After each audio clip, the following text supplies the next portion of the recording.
အားလုံးပဲမင်္ဂလာပါရှင် Strategy House ကနေကြိုဆိုပါရစေဒေါက်တာဆယ်လီပါဒီဗီဒီယိုလက်စာလေးကတော့ Python programming ကိုအခြေခံနေစပြီးတော့လေ့လာနေတဲ့သူတွေအတွက်ရည်ရွယ်ပါတယ်ဒီလက်စာလေးမှာဆိုရင်တော့ Python programming ရဲ့ decision making statement တွေအကြောင်းကို example coding လေးနဲ့တကွပြပြပေးချင်ပါတယ်အဲ့တော့ decision making statement တွေကိုဘာအတွက်သုံးတာလဲပေါ့နော်ပေးလိုက်တဲ့ condition တစ်ခုပေါ်မှာအခြေခံပြီးတော့ဒီ condition ကမှန်တယ်ဆိုရင် program ရဲ့ဘယ် statement တွေကိုလုပ်မယ်တကယ်လို့ဒီ condition ကမှားခဲ့တယ်ဆိုရင်တော့ program ရဲ့ဘယ် statement ကိုလုပ်ပါမယ်ဆိုတဲ့program ရဲ့ flow လေးကို control လုပ်ဖို့အတွက် decision making statement တွေကိုအသုံးပြုပါတယ်အဲ့တော့ decision making statement တွေထဲမှာပါတယ် condition ဆိုတာတနည်းအားဖြင့် boolean expression ပေါ့နော်အဲ့တော့ condition ဆိုတာဥပမာအနေနဲ့ပြောရမယ်ဆိုရင်subject max တစ်ခုက50နဲ့50အထက်ဆိုရင်ဒီ subject ကိုအောင်တယ်ပေါ့တကယ်လို့50အောက်ဖြစ်သွားရင်ဒီ subject ကကျတယ်ပေါ့နော်အဲ့လို condition စစ်ချင်တယ်ဆိုရင်တော့ဒါဒီကိုစစ်ရမယ့် condition လေးဒီmax ဒီ50နဲ့50အထက်ဖြစ်လာဆိုတာကကိုစစ်ရမယ့် condition လေးပေါ့နော်အဲ့တော့ကိုကဒီ condition ကိုရေးတော့မယ်ဆိုရင်သုံးရမယ့် operator လေးကတော့ greater than less than greater than equal စတဲ့ comparison operator တွေနဲ့တွဲဖက်ပြီးတော့ condition လေးတွေတနည်းအားဖြင့် boolean expression လေးတွေကိုရေးပေးပါတယ်အဲ့တော့ဒါဆိုရင်ကိုစစ်လိုက်တဲ့ဒီ condition ကိုတွက်လိုက်တဲ့အချိန်မှာtrue return ပြန်တယ်ဆိုရင်တော့ best statement အလုပ်လုပ်မယ် false return ပြန်တယ်ဆိုရင်တော့ best statement အလုပ်လုပ်ပါမယ်ဆိုတဲ့ဒီ program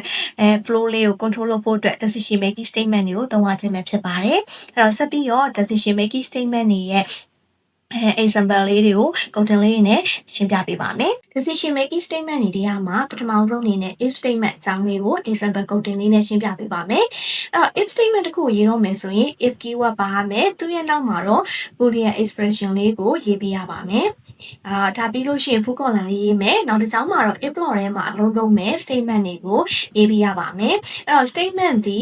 တစ်ကြောင်းနဲ့လည်းဖြစ်နိုင်တယ်တစ်ကြောင်းထက်လည်းပိုပြီးတော့ပါနိုင်ပါတယ်အဲ့ဒါဆိုရင်ကိုစစ်စင်တဲ့ဒီ boolean expression လေးကိုရေးတဲ့နေရာမှာလည်း comparison operator တွေဖြစ်တဲ့ greater than less than စသဖြင့်ပေါ့နော်ဒီစတဲ့ comparison operator လေးနဲ့တွဲဖက်ပြီးတော့ဒီ condition လေးတနည်းအားဖြင့် boolean expression လေးကိုရေးပေးပါမယ်အဲ့တော့ဒီ boolean expression လေးကိုတွက်လိုက်လို့ true return ပြန်နေဆိုရင်တော့ if block ထဲမှာရှိတဲ့ statement တွေကအလုပ်လုပ်ပေးမှာပဲဖြစ်ပါတယ်အဲ့တော့ if ဒီ true case အတွက်အလုပ်လုပ်ပေးရဖြစ်ပါတယ်ဒါဆိုရင် example coding လေးနဲ့ run ကြည့်ရအောင်နော်max ဆိုတဲ့ variable ထဲမှာတကယ်တော့65ဆိုတဲ့ value လေးကိုထည့်ထားပါမယ်အဲ့တော့အခုစစ်စင်တဲ့ condition ကတော့သူကဒီ max ဒီ greater than 50ထက်ကြီးရဆိုလို့ရှိရင်50နဲ့50အထက်ဖြစ်တယ်ဆိုလို့ရှိရင် back ဆိုတဲ့စာသားလေးကို output ထုတ်ပေးပါမယ်အဲ့အတွက်ကြောင့်မို့လို့ condition စစ်တော့မယ်ဆိုရင်တော့ if statement ကိုသုံးပြီးတော့ condition စစ်တော့မယ်ဆိုရင် if keyword ရေးမယ် if ရဲ့နောက်မှာကိုစစ်စင်တဲ့ condition တနည်းအားဖြင့် boolean expression ကိုရေးပေးပါမယ်အခုစစ်စင်တဲ့ condition က max ဒီ50နဲ့50အထက်ဖြစ်လားဆိုတာစစ်စင်တဲ့အတွက်ကြောင့်မို့လို့ max ဆိုတဲ့ variable ရဲ့ operator ကတော့ greater than equal ဆိုတဲ့ comparison operator လေးကိုသုံးပါမယ်ပြီးရင်ကိုစစ်စင်တဲ့ value က50ပါအဲ့ဒါပြီးရင်တော့ full column လေးရေးပေးပါမယ်ဒါဆိုရင် if keyword ရဲ့နောက်မှာကိုစစ်စင်တဲ့ boolean expression ဖြစ်တဲ့ max greater than equal 50ကိုရေးပေးပါမယ်full column လေးရေးပြီးသွားရင်တော့နောက်တစ်ချောင်းမှာဒီ if block သာမှန်ခဲ့မယ်ဆိုရင် if block ထဲမှာအလုံးလုံးမဲ့ statement ဖြစ်တဲ့ print function ကိုသုံးပြီးတော့ back ဆိုတဲ့စာသားလေး output ထုတ်ပြမှာပဲဖြစ်ပါတယ်အဲ့တော့ဒါဆိုလို့ရှိရင်ဒီ example လေးကိုကြည့်လိုက်လို့ရှိရင်ဒီ boolean expression ကိုတွက်ကြည့်မယ်ဆိုရင် max ထဲမှာ65ရှိမယ်အဲ့တော့65ဒီ50ထက်ကြီးသွားတာဖြစ်တဲ့အတွက်ကြောင့်မို့လို့ဒီ boolean expression လေးဒီ true return ပြန်ပါမယ်အဲ့တော့ true return ပြန်တဲ့အတွက်ကြောင့်မို့လို့ if block ဒီအလုံးလုံးမှာဖြစ်ပါတယ်ဒါဆို if block ထဲမှာရှိရဲ့ statement ဖြစ်တဲ့ print function က back စာသားလေးကိုအပုတ်ထုတ်ပေးပါမယ်ဖြစ်ပါတယ်အဲ့တော့ဒီ code ကလေးကိုလည်းကြည့်မယ်နော်အဲ့တော့ဒီ code လေးကို run လိုက်လို့ရှိရင်တော့ back ဆိုတဲ့ဒီ output စာသားလေးကိုမြင်ရမှာပဲဖြစ်ပါတယ်အဲ့တော့ if block ဒီboolean expression တွေကနေပြီးတော့ true return ပြန်မှသာသူဒီအလုပ်လုပ်ပေးရပဲဖြစ်ပါတယ်အဲ့အတွက်ကြောင့်မလို့ if statement ဒီ true case အတွက်စဉ်းစားပေးရပဲဖြစ်ပါတယ်တကယ်လို့ပေါ့နော်ကိုယ့်ရဲ့ process မှာ true ဒီ boolean expression ကိုတွက်လိုက်လို့ true return ပြန်နေဆိုရင်တော့long statement တွေရှိမယ်တကယ်လို့ false return ပြန်ခဲ့ရင်လည်းနောက်ထပ် long statement တွေအတွက်ရေးချင်တယ်ဆိုရင်တော့ if block အပြင်နောက်ထပ် statement တစ်ခုဖြစ်တဲ့if else statement လေးကိုသုံးပြီးတော့ဆက်လုပ်ပေးရပါမယ်ဒါဆိုနောက်ထပ် example လေးမှာဆက်ကြည့်ကြမယ်နော် အခုဆက်ပြီးတော့ if else statement လေးကို example ကုန်တင်လေးနဲ့ရှင်းပြပေးပါမယ်။အဲ့တော့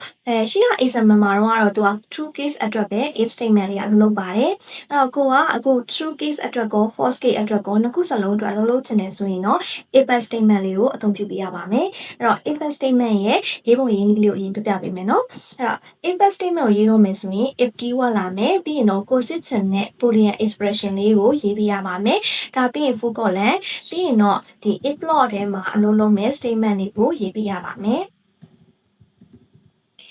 ဒါဆိုရင် boolean expression လေးကိုစစ်လိုက်လို့ true return ပြန်နေဆိုရင်တော့ if block ထဲမှာရှိတဲ့ statement တွေအလုံးလုံးပေးပါမယ်။တကယ်လို့ပေါ့နော်ဒီ if boolean expression ကိုစစ်လိုက်လို့ false return ပြန်နေဆိုရင်တော့သူကဘယ်လိုသွားမလဲဆိုရင် else statement ကိုသွားပါမယ်။အဲ့တော့ else statement မှာတော့ boolean expression ကိုရေးစရာမလိုပါဘူး။ else ဆိုတဲ့ keyword ရဲ့နောက်မှာ full colon လေးရေးမယ်ပြီးရင်တော့ဒီ else block ထဲမှာအလုံးလုံးမဲ့ statement တွေကိုရေးပေးရပါမယ်။ဒါဆိုရင်ကိုက boolean expression ကိုစစ်လိုက်မယ် true return ပြန်ရင် if block ထဲမှာရှိတဲ့ if statement တွေအလုံးလုံးမယ်တကယ်လို့ဒီ boolean expression ကိုတွက်လိုက်လို့ false return ပြန်နေဆိုရင်တော့ else statement ကိုရောက်လာပြီးတော့ else block ထဲမှာရှိတဲ့ statement တွေကိုလုပ်ပေးမှာပဲဖြစ်ပါတယ်ဒါကတော့ if else statement လေးရဲ့ရေးမဲ့ပုံစံလေးပေါ့နော်ဒါဆိုရင် example ကုန်တင်လေးနဲ့ရေးကြည့်ရအောင်အဲ့တော့ max variable ထဲမှာခုနလိုပဲ65ဆိုတဲ့ value လေးကိုထည့်ထားပါမယ်အဲ့တော့ if keyword လေးရေးမယ်အဲ့တော့ consistent နဲ့ boolean expression က max ဒီ greater 50နဲ့အထက်50နဲ့အထက်50နဲ့ညီညီမညီ50နဲ့အထက်ဖြစ်လားဆိုပြီးတော့စစ်မယ်အဲ့တော့ဖြစ်ခဲ့တယ်ဆိုလို့ရှိရင် back ဆိုတဲ့ output ကိုထုတ်ပေးမယ်တကယ်လို့50နဲ့အထက်မဖြစ်ခဲ့ဘူးဆိုရင်တော့ fail ဆိုတဲ့စာသားလေးကို output ထုတ်ပေးမယ်ပေါ့နော်ဒါဆိုရင် if keyword ရဲ့နောက်မှာ consistent နဲ့ boolean expression လေးကိုရေးပေးရပါမယ်အဲ့တော့ max ဆိုတဲ့ variable လေးမှာ comparison operator ဖြစ်တဲ့ greater than equal ဆိုပြီးတော့50ဆိုတဲ့ value လေးနဲ့စစ်ပေးပါမယ်ပြီးရင် full colon လေးရေးပေးပါမယ်ပြီးရင်တော့နောက်တစ်ကြောင်းမှာ if block ထဲမှာအလုံးလုံးမဲ့ print ဆိုတဲ့ function က back ဆိုတဲ့စာသားလေးကို output ထုတ်ပေးပါမယ်တကယ်လို့ကိုစစ်မဲ့ boolean expression က false return ကပြန်နေမယ်ဆိုရင်တော့ else statement ကိုရောက်သွားပါမယ်အဲ့တော့ else keyword full colon လေးနဲ့ f block ထဲမှာရှိနေတဲ့ဒီ statement ဖြစ်တဲ့ print function လေးက face ဆိုတဲ့ output လေးကိုထုတ်ပေးပါမယ်အဲ့တော့ဒါဆိုလို့ရှိရင်max ဆိုတဲ့ variable ထဲမှာအခု65ရှိပါတယ်အဲ့ဒါဆိုရင် greater than equal 50လို့ကိုကစစ်လိုက်တဲ့အချိန်မှာ65ဒီ50တဲ့ကြီးတာဖြစ်တဲ့အတွက်ကြောင့်မို့ true return ပြန်ပါမယ်ဒီ boolean expression လေးကဒါဆိုရင် if block ကအလုံးလုပ်ပါမယ်ဒါဆိုရင်တော့ back ဆိုတဲ့ output လေးကိုထုတ်ပေးပါမယ်အဲ့တော့ run ကြည့်မယ်ဆိုလို့ရှိရင်တော့အဖြေက back ဆိုတဲ့စာသားလေးထွက်လာပါမယ်ဒါဆိုရင်ဒီ max ဆိုတဲ့ variable ထဲမှာဒီစီက45ဆိုပြီးတော့ပြောင်းကြည့်လိုက်ပါမယ်ဒါဆိုရင်အဲ့တော့45က max ထဲမှာ45ပြောင်းသွားပါပြီအဲ့တော့45ဒီ50ထက်ကြီးလာလို့စစ်လိုက်တဲ့အချိန်မှာ45ဒီ50ထက်မကြီးရတဲ့အတွက်ကြောင့်မို့လို့ဒီ boolean expression ဒီ false return ပြန်ပါတယ်အဲ့တော့ greater than equal နဲ့စစ်ထားတာဖြစ်တဲ့အတွက်ကြောင့်မို့လို့45ဒီ50ထက်မကြီးရတဲ့အတွက်ကြောင့်မို့လို့ false return ပြန်တယ်ဒါဆိုရင်တော့ if ဒီ false return ပြန်တဲ့အတွက်ကြောင့် if block ထဲမှာရှိတဲ့ statement အလုံးမလုပ်ပါဘူးသူဒီပြန်ရောက်သွားမယ်ဆိုရင်